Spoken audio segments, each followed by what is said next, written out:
But I also want to talk about one of the news stories you just heard in the top of the hour news break. Here's a backgrounder on what's going on with Ethan Couch. 2 years into a 10-year probation sentence, the justice system can't find Ethan Couch. I hate to say I told you so, but I told you so. Tarrant County Sheriff D. Anderson put investigators on the case this morning. What they've turned up so far, he said, indicates Couch and whoever is with him had a long head start. We all know the family has plenty of money, and I think this was planned, and I believe that they planned to get away, and I believe that they're going to run far and try to hide. I just don't think. I'll be happy to be wrong if he's hiding somewhere locally. The disappearance came after the appearance of a video this month that appeared to show Couch at a party. It's not clear on its face that the video in and of itself is a violation of probation. Dallas attorney Nicole Knox told us she's defended clients before after social media posts appear to be probation violations. Prosecutors would have had to prove when the video was taken for it to be trouble. But no matter where Couch is now, she said simply not being in contact with his probation officer is a serious problem for his future. And that ought to have him locked up for the next 20 years as far as I'm concerned. He got away with 4 counts of murder the first time by being given 10 years of probation, all thanks to the Affluenza defense. Now that he has violated probation, clearly by not checking in with his probation officer, he has been unreachable. They got to lock him up now. At least that's the question I'm going to ask our guest. Scott Palmer is an attorney who has been very, very familiar with this case, has been covering it for a long time, a criminal defense attorney following the case of the Dallas-Fort Worth area teenager Ethan Couch, whose Affluenza defense angered a nation, and now his disappearing act is only going to make that worse. Scott, thank you for your time this morning. How are you, sir? I'm great. Thanks for having me on. My pleasure. Now, you've had a lot of background on this case. You've been covering this for some time, yes?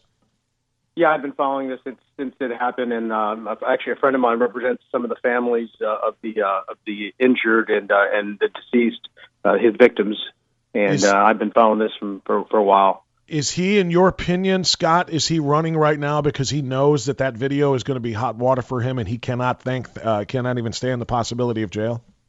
It certainly looks like it. I mean, there's no indication specifically of where he is or what he's doing, but his absence, in light of that video and the fact that he's been public enemy number one in this area, and I live in Dallas, and this is a case that has shocked and saddened the entire community, not across the country. So his being gone and being under the microscope, you have to believe that he's on the run. That's why the sheriff says what he said. Again, there's no specific intelligence where he is. I'm sure he has a passport, and I imagine if he's gone, he's not gone through the traditional routes because they would, Homeland Security would be able to find if he used his passport, I guess you don't have to use a passport to leave the country, but we think he's on the run, and I doubt he's anywhere local because his face is all over the news over here. You mentioned Homeland Security, so the feds are in on this now, right? This is no longer just a state of Texas case. Correct. It's my understanding the marshals, and which are the federal, the federal police, they go apprehend fugitives, are involved in, as well as the sheriff's department in many counties looking for him. The leads are apparently very cold, and they had a head start, as the sheriff said earlier this week. But it's pretty clear that he is nowhere local, and if he is, he's hiding very well. And these people have money. Obviously, that's the whole point of this Affluenza defense. And it looks as though his running and his absence, in light of that video, it does tend to make him look even more guilty for the probation violation that people were alleging, because that video clearly showed him at a party around alcohol, smiling. It appeared to be, he definitely aged over the years. You can see the different videos, and I think that he knew that was going to basically cook him and get him his probation revoked and send him to prison where he should have been in the first place. He's 18 years old. This happened 2 years ago when he was 16. He got drunk, shouldn't have been drinking. He's underage. He was driving, killed 4 people, 4 innocent people. Let's talk about that Affluenza defense, just for those who need a reminder of this, because I was following up on this story and just reading a few more pieces in preparation for this conversation this morning. Scott. Yeah. Scott Palmer is our guest. He is a criminal defense attorney. And I'm reading some of the comments by his lawyers complaining about the media focusing on Affluenza, saying that was never their defense. That neither one of the defense attorneys ever uttered that term, that it's something the media picked up on. But that's not the entire story, is it? No, the experts they hired actually coined the term.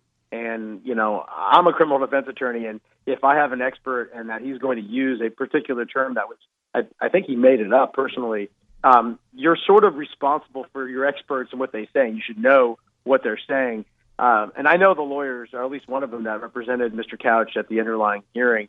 I understand that they're upset with the media going, viral with this, but it's an issue that touches and concerns everyone, because it's basically saying bad parenting in the sense that you have too much money, you're not a good parent. Well, how about people that have no parents, or the parents are gone or in prison and they're not around to raise their child correctly? These people were actually around, but allowed him to basically run amok and didn't have any discipline. And it's just an amazing that a judge was able to be convinced that this was actually a condition or a set of circumstances that this child had.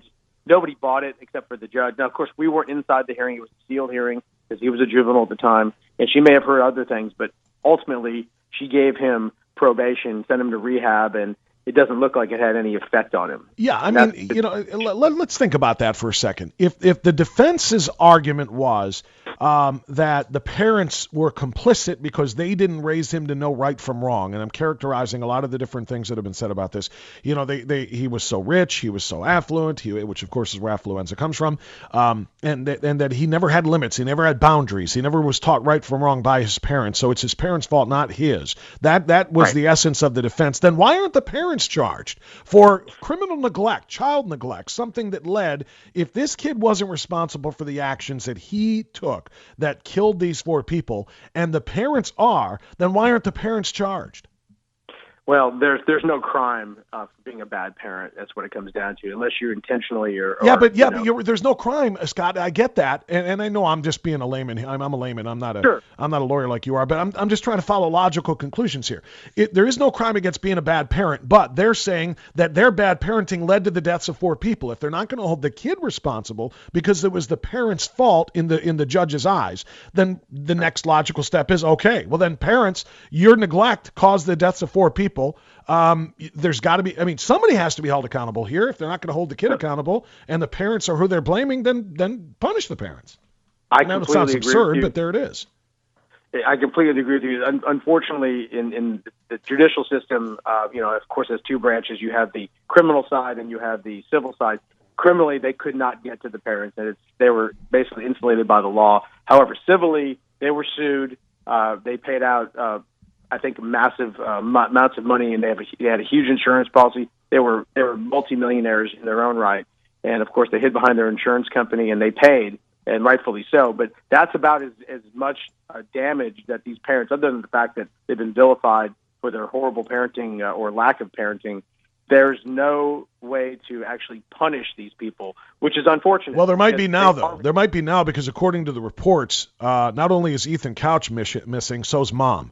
So if Mom is the one that he's on the run with, now they can get her for being an accessory to this crime. I mean, it's a probation violation, and if she's hiding him from federal authorities who have put out a warrant for him, is she not an accessory to that crime? Yeah, if she's hindering the apprehension of a fugitive, she will definitely be indicted by the Tarrant County Grand Jury, and she will be given very little compassion. I can promise you that. So yes, there is a crime if indeed he is running, if she's with him. But I don't know if they have any direct proof. But right. Everyone's hoping that she is there with him, or I don't know. No one's mentioned the father. I don't even know if they're still married. But yes, there would be if she is found in the location where she's hindered or secreted him, she is going to be charged. There's no question. And Scott, last thing, because I'm way late on time here and I got to get moving, but just real quick, procedurally, if and when he is caught and if he's out of the country, if he's extradited, et cetera, when he returns to the Dallas-Fort Worth area, does he go back before that judge for the probation violation, or does he go somewhere else? You mean the original judge who gave him probation? Yes, correct. I believe that judge retired, so that is not in the equation, which is actually a good thing. Thank God. The new judge will, I doubt, have any compassion for this young man, and he is looking at some substantial prison time. Do we know how much for a probation violation? The original sentence was a 10-year probation. The prosecutors originally asked for 20 years in prison. Does he get the 20 years now, or is it going to be completely up to the judge? That's a little different. I believe because the judge gave him 10 years probation, I believe he's capped at 10, but I'd have to look more at the law. Intoxication manslaughter carries a penalty range up to 20 years, but when the judge gave him 10 years probation, essentially as a juvenile, I think she capped it at 10, but it would be involving a motor vehicle as a deadly weapon, so he would have to do half that time.